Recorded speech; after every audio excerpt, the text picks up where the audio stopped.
तो चलिए हम यहाँ पे अब डिस्कस करते हैं एनसीईआरटी के एग्जाम्पल्स में। आशा करता हूँ कि आपने मेरा वन शॉट वीडियो देख लिया होगा, जो कि 1 hour 20 मिनट्स की थी वीडियो। वो आपने कवर कर लिया होगा पूरा, जो कि मैंने पूरा अच्छे तरीके से यहाँ पे आपको एक्सप्लेन करके रखा था। हर एक टॉपिक को, वैलेंसी को, चाहे वो केमिकल फार्मूला हो, चाहे एटमिक एक्जिस्टेंस हो, चाहे डाल्टन थ्योरी हो, चाहे एटमिक मास हो, मैंने सब कुछ अच्छे से समझाया था। चाहे 6 पोस्टुलेट्स हो, चाहे एटम्स के बारे में हो, पूरा अच्छे से आपको law of constant proportion, law of chemical combination, law of conservation of mass detail में पढ़ाया था एटम्स एंड मॉलिक्यूल्स का। तो चाहता हूँ कि मैं आप ये वीडियो पूरा अच्छे से देख लो। अदरवाइज आप 2 सेकंड्स में भी देख सकते हो इसको स्पीड करके, क्योंकि मैंने आराम आराम से सब कुछ समझाया टाइम लेके, क्योंकि ये चैप्टर काफ़ी ज़्यादा इंपॉर्टेंट है, लंबा है। इसको आराम से हल्के से मतलब कि झटके में नहीं समझाया जा सकता, आधे घंटे 20 मिनट में इसको नहीं समझाया जा सकता, क्योंकि ये इंपॉर्टेंट टॉपिक है, यहीं सबका बेस बनता है। इस वजह से मैंने थोड़ा सा टाइम लिया था। आशा करता हूँ कि जाके आप इसको वीडियो देख लोगे, अगर देखे नहीं हो, क्योंकि बिना इसको देखे, बिना इसको हर चीज़ को समझे हुए आप आगे नहीं बढ़ सकते हैं। क्योंकि यहाँ पे कुछ ऐसी चीज़ें हैं जो अब तक आपने कभी नहीं सुनी है। नाम उसका मोल कॉन्सेप्ट का क्या होता है, मोलर मास क्या होता है, केमिकल फार्मूला क्या होता है, ये सब आपने कभी कुछ नहीं सुना है, ज़्यादा कुछ ना ही उसके बारे में जानते हो। खाली रटते हुए आए हो केमिकल फार्मूला, लेकिन कैसे बनता है, कैसे क्या होता है, कैसे न्यूमेरिकल लगाते हैं, वो आपने नहीं एक्सपीरियंस किया है।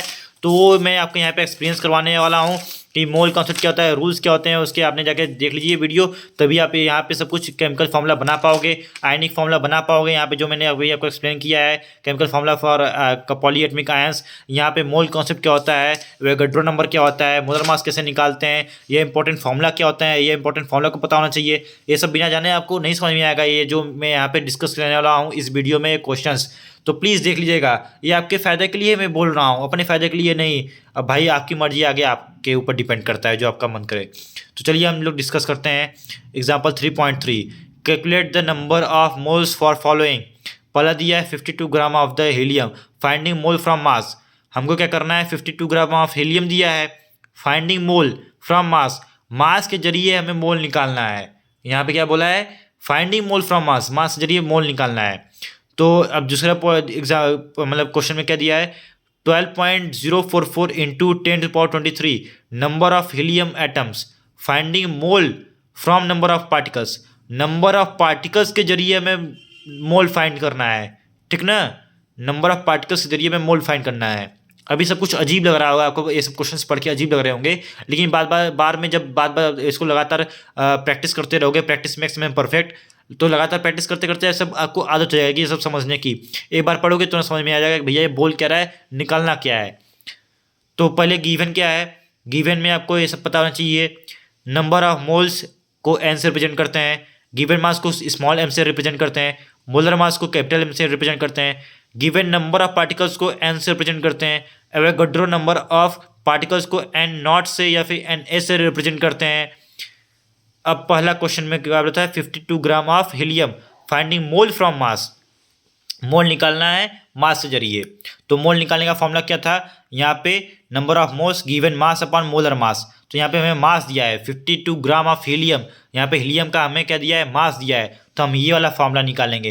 हमको नंबर ऑफ पार्टिकल्स नहीं दिया है, तो ये वाला फार्मूला नहीं निकालेंगे, नहीं लगाएंगे। ये वाला नंबर हमें लगाना, नंबर ऑफ मोल्स इससे भी निकलता है, लेकिन यहाँ पे नंबर ऑफ पार्टिकल्स दिया होता है तब निकालते हैं, जो कि किस में लगेगा, जो कि सेकंड वाले नंबर में लगेगा, सेकंड नंबर वाले क्वेश्चन में, क्योंकि यहाँ पे नंबर ऑफ पार्टिकल्स देकर रखा है, इतना number of particle of helium atoms देकर रखा है। तो हम सेकेंड वाले क्वेश्चन में ये वाला फॉर्मूला लगाएंगे, क्योंकि वहाँ पे हमें मास नहीं दिया है, ठीक ना। अब देखिए, atomic mass of helium 4U होता है, मोलर मास ऑफ हीलियम 4 ग्राम होता है कि नहीं। बस एटॉमिक मास और मोलर मास में ज़्यादा डिफरेंस नहीं होता है, 4U और 4G, U और G का डिफरेंस होता है। 10 द नंबर ऑफ मोल्स निकालने के लिए given mass upon molar mass. अब देखिए यहाँ पे n equal to small m but upon capital M, तो 52 होता है। गिवन मास क्या दिया है, 52 दे के रखा है, लेकिन मोलर मास क्या होता है हीलियम का, 4 ग्राम होता है, 4U। तो उसको आराम से 4 लिख देंगे और डिवाइड कर देंगे, तो 13 4 जा 52 आता है, तो 13 आ जाएगा आराम से आपका। अब सेकंड फॉर्मूले में आपका गिवन नंबर ऑफ पार्टिकल्स कितना दिया है, इतना दिया है, तो फॉर्मूला हम लोग कौन सा यूज़ करेंगे, ये वाला दिएंगे, number of moles equal to given number of particles upon Avogadro number. तो यहाँ पे लगा देंगे आराम से, गिवन नंबर ऑफ पार्टिकल्स इतने हैं मेरे, और यहाँ पे आपके एवोगाड्रो नंबर इतना हो गया। तो इसको डिवाइड करेंगे, ये दोनों कट कैंसिल हो जाएंगे, और यहाँ से इसको डिवाइड कर देंगे। तो यहाँ पे सिंपल ये दिख रहा है कि 2 का यहाँ पे इसमें मल्टीप्लाई हुआ है इसका, तब जाके ये आया है 12.044, तो इक्वल टू 2 आ जाएगा मेरा कैंसिल करने पे। सिंपल सा डिवीजन है, आप कर ही लोगे आराम से। अब यहाँ पे क्वेश्चन दिया है calculate the mass of the following 0.5 mole of nitrogen gas mass from mole of the molecule. हमें क्या निकालना है? Mass from mole of molecule, mole of molecule use करके मास निकालना है। तो देखिए यहाँ पे हमें m equal to M into N करना है। तो ये फॉर्मूला कैसे आया? देखिए यहाँ पे है, यहाँ पे मेरा n equal to M upon capital M है कि नहीं, small m upon capital M. अब यहाँ पे m को मैं इस साइड भेज दूंगा तो डिवीजन में है, तो इधर आके मल्टीप्लाई में हो जाएगा, तो n इंटू कैपिटल एम हो जाएगा इक्वल टू m हो जाएगा। तो मैं इस तरह गिवन मास निकाल सकता हूँ आराम से। तो यहाँ पे क्या पूछा है? 0.5 मोल ऑफ N2 गैस मास निकालना है फ्रॉम मोल ऑफ मॉलिक्यूल। अब देखिए यहाँ पे क्या था मेरा फॉर्मूला था n equal to M upon small m upon capital M। इसको मैंने यहाँ भेज दिया जो कि मल्टीप्लाई में हो गया। अब यहाँ पे नंबर ऑफ मोल क्या देकर रखा है? नंबर ऑफ मोल दिया है 0.5 एंड मोलर मास क्या होता है? मोलर मास होता है आपका N2 का। यहाँ पे N का एक नाइट्रोजन एटम का होता है मोलर मास 14 और N2 का होता है 2 है, तो 2 इंटू 14 कर दोगे 28 हो जाएगा। तो मोलर मास निकल के गया 28, तो गिवन मास मेरा निकल के आ जाएगा 14 ग्राम। ठीक है ना, क्योंकि 28 इंटू 0.5 करोगे तो वो आ जाएगा 14 ग्राम। ये आपका हो जाएगा गिवन मास हो जाएगा क्या? 0.5 मोल ऑफ N2 गैस का मास हो जाएगा ये आपका। समझ गए ना? सेकंड क्वेश्चन में क्या बोला है? 0.5 mole of nitrogen atoms mass from mole of atom. Mole of atom से निकालना है आप भाई, आपको वही चीज़ आपको फिर से करनी है। m equal to M into N करना है। अब यहाँ पे सिर्फ एक दिया है, यहाँ पे N2 था, यहाँ पे n है, यहाँ पे आपने मोलर मास लिया था 28, यहाँ पे अब आपको लेना है 14 और यहाँ पे 0.5 कर देना है, बाकी आंसर आ जाएगा सेम। यहाँ पे 14 into 0.5 equal to 7 gram. Simple सा एकदम है, फॉर्मूला समझ में आ जाएगा, सिम्बल्स का रिप्रेजेंटेशन समझ में आ जाएगा, बाकी सब बड़ी आराम से समझ में आ जाएगा। ठीक ना? थर्ड में देखते हैं क्या बोलता है। 3.011 into 10⁻23 number of nitrogen atoms mass from number. यहाँ पे नंबर दिया है तो कौन सा फॉर्मूला हम यूज करेंगे? हम फॉर्मूला यूज करेंगे ये वाला, n equal to N upon N naught वाला, या फिर एन ए वाला, और एन ए इसको एन नॉट की जगह एन ए लिख सकते हो आप, जिसका मन चाहे जो रिप्रेजेंटेशन करो, एन नॉट से करो एवोगैड्रो नंबर या फिर एन ए से करो एवोगैड्रो नंबर। ओके, आपके एनसीईआरटी में दोनों देके रखा हुआ है। तो ये वाला फॉर्मूला थर्ड और फोर्थ में यूज होगा। चलिए इसको इस्तेमाल करते हैं। तो तीसरे वाले में n equal to N upon N naught या फिर एन ए लिखो। तो यहाँ पे एन ए आपको दिखे रखा है, ये देके रखा है आपको नंबर ऑफ पार्टिकल। यहाँ पे गिवन नंबर ऑफ पार्टिकल ये हो गया अपॉन एवोगैड्रो नंबर, ये आपका निकल के आ जाएगा क्या? नंबर ऑफ मोल्स निकल के आ जाएगा। लेकिन आपको क्या निकालना है? यहाँ पे बोला है मास फ्रॉम नंबर, हमको मास निकालना है। तो यहाँ पे सिर्फ अगर 14 से मल्टीप्लाई किस लिए किए हैं? 14 से मल्टीप्लाई इसलिए किए हैं क्योंकि ये नंबर ऑफ मोल्स निकल के आया है, ये नंबर ऑफ मोल्स कितना है कि नहीं। अब इसमें अगर आप 14 से मल्टीप्लाई कर दोगे, यहाँ पे जैसे 14 दिया है, यहाँ पे ये गिवन मास निकल के आया है, तो इस गिवन मास का यहाँ पे मल्टीप्लाई आप कर दोगे इसमें, तो आपका यहाँ पे निकल के आ जाएगा 7 ग्राम। 14 ये वाला, और इसको यहाँ पे दोनों कैंसिल हो जाएगा। अब यहाँ से इन दोनों को डिवाइड करोगे तो 0.5 निकल के आएगा, तो 14 इंटू 0.5 इक्वल टू 7 ग्राम आ जाएगा आपका, ईजिली एकदम आ जाएगा। अब यहाँ पे आपको दूसरे में क्या दिया है? 6.022 into 10⁻23 number of nitrogen molecules mass from number. यहाँ भी मास फ्रॉम नंबर निकालना है। यहाँ भी N2 दिया है तो मल्टीप्लाई बाई यहाँ पे आपने 14 से किया था क्योंकि n था नाइट्रोजन, इसका क्या होता है मास क्या होता है? 14 होता है, तो इसलिए 14 से मल्टीप्लाई किया हमने। अब यहाँ पे N2 दिया है तो 28 से मल्टीप्लाई करेंगे यहाँ पे हम लोग, वही काम यहाँ पे हुआ है। तो m equal to 28 into given mass upon molecule Avogadro number, तो ये दोनों सेम है, दोनों कैंसिल हो जाएगा, दोनों कुछ नहीं। यहाँ पे 28 इंटू 1 इक्वल टू 28 ग्राम बचेगा। ये वाला फॉर्मूला आपको यूज करना है, सिंपल सा। और ये यहाँ पे क्या कहते हैं? n क्या होता है? n इक्वल टू m के small m upon capital M, तो दोनों n के बराबर है, तो यहाँ पे m upon m small m upon capital M equal to n upon n ए।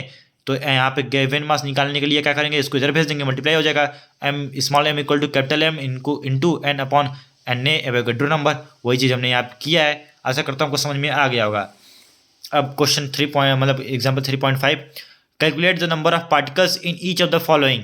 पहला दिया है हमें नंबर ऑफ पार्टिकल्स कैलकुलेट करने हैं, तो नंबर ऑफ पार्टिकल्स के लिए कौन सा फॉर्मूला लगेगा? यहाँ पे एक मास के लिए फॉर्मूला होता है small m given mass upon molar mass, एक होता है आपका यहाँ पे given particle upon Avogadro number of particle, ये वाला फॉर्मूला यूज होगा।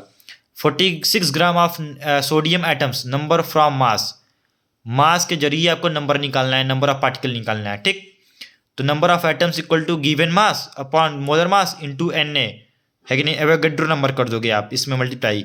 ओके, कैसे कर रहे हो एवोगैड्रो नंबर मल्टीप्लाई, कैसे ये वाला फॉर्मूला निकल गया, यहाँ से निकल गया, समझिएगा इसको।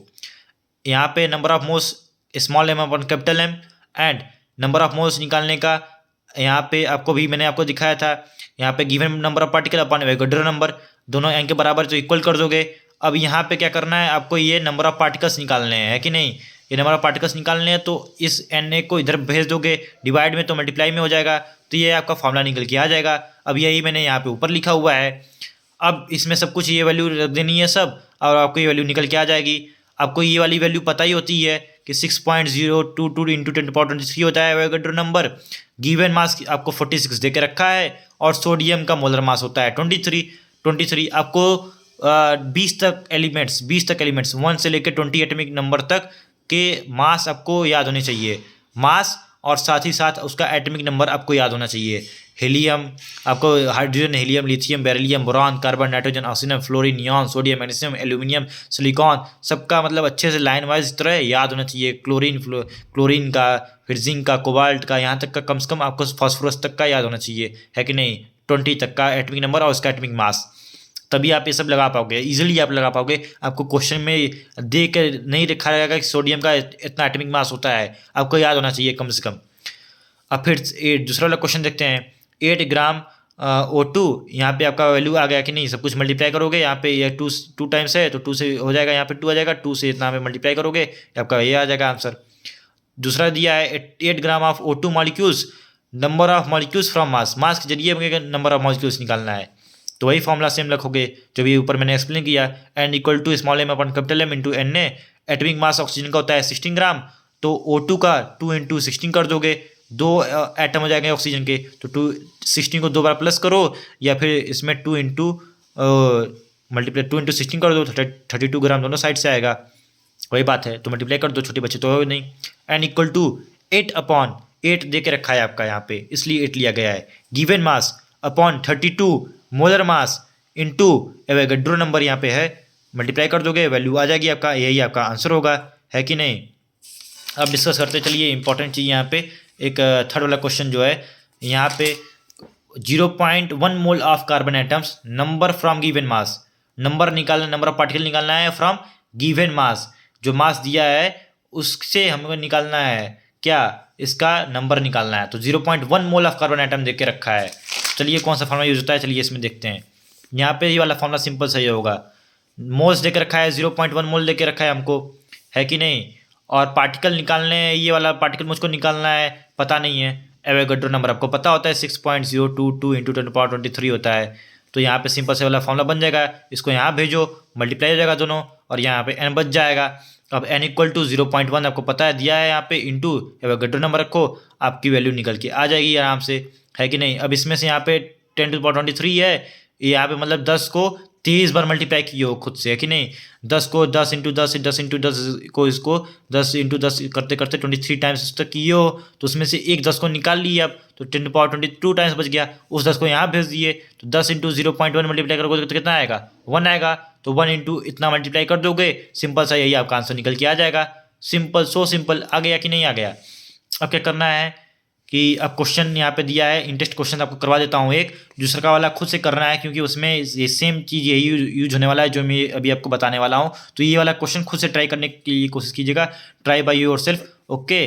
क्योंकि मैं एक्सप्लेन कर रहा हूँ बड़ी मेहनत से, तो आपको यहाँ पे कुछ ना कुछ तो आना चाहिए ताकि इसको कर सको आपको, है कि नहीं। उसके बाद एक्सरसाइज पे आप जा सकते हो, अगर पूरी वीडियो अच्छे से देखे हो 1 शॉट वाली, फिर इसको देख रहे हो आप, एक्सरसाइज बड़े आराम से कर लोगे, हर चीज़ आपको समझ में आएगी आराम से, क्वेश्चन का मतलब भी समझ में आएगा और लगाने में मज़ा भी आएगा, क्योंकि बिना समझे कुछ करने का मतलब नहीं होता है जब तक आता नहीं रहेगा कुछ, क्योंकि आपको बाद में बोरिंग लगेगा, खराब लगेगा और डिप्रेस भी होगा, क्योंकि कुछ आता नहीं रहेगा।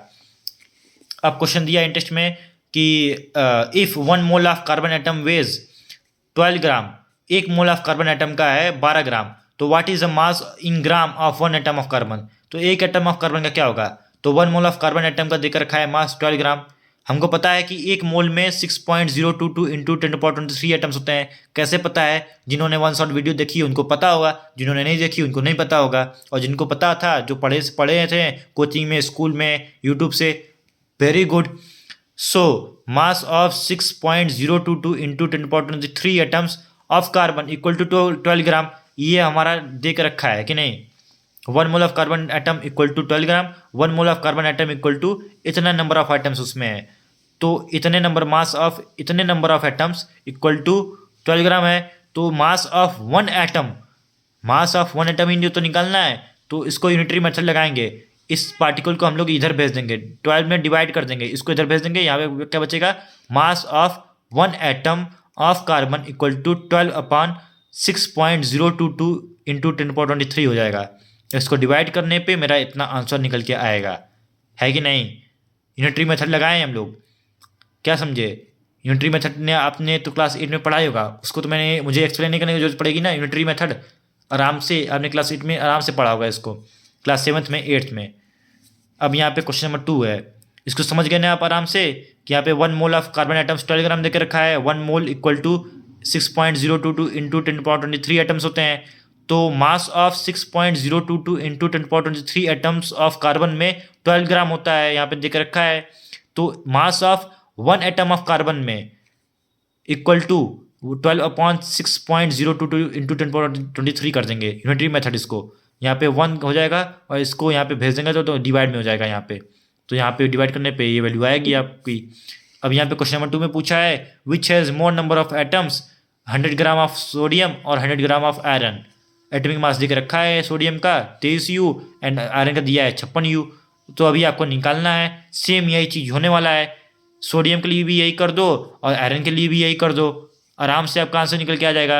आंसर निकाल के तुरंत मेरे कमेंट बॉक्स में इसका आंसर दो, ठीक ना। कमेंट करके तुरंत के तुरंत इसका आंसर देना और मैं चेक करके बताऊंगा किसका किसका सही है, किसका किसका रॉन्ग है। ओके, तो टाटा bye bye. Next one shot video में मिलते हैं और जल्दी इसकी चैप्टर 4 की वन शॉट वीडियो आने वाली है। अभी चैप्टर 3 था, इंपॉर्टेंट था, जिन्होंने नहीं देखा इसको देख लेंगे और बाकी अपने फ्रेंड्स में शेयर कर देंगे।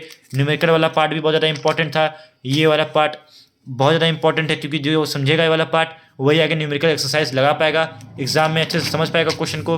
तो all the very best and meet you in the next one shot video. Thank you, Jai Hind.